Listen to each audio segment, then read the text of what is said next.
Totoo nga ba ang mga alien? Isa ito sa sobrang tagal ng pinag-uusapan kung totoo ba o hindi, kasi wala pa naman nakapagpapatunay tungkol dito.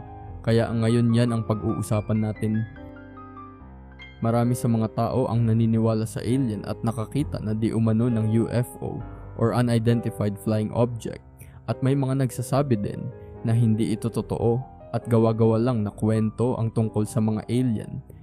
Isa sa pinag-usapan noon na UFO sightings ay ang Aguadilla UFO incident sa Puerto Rico na naganap noong April 26, 2013. Sinasabi na nagpakita ang object sa bilis na 70 to 100 at 20 milya bawat oras at dumaan sa runway ng active na airport.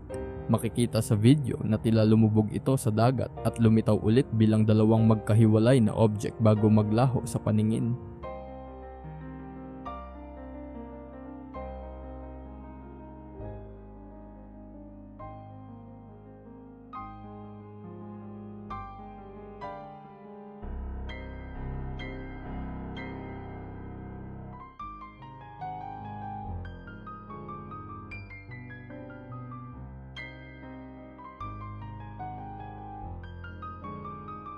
Kung pagmamasdan nyo ito ng mabuti, hugis bilog ito na lumulutang sa ere, na lumubog sa dagat.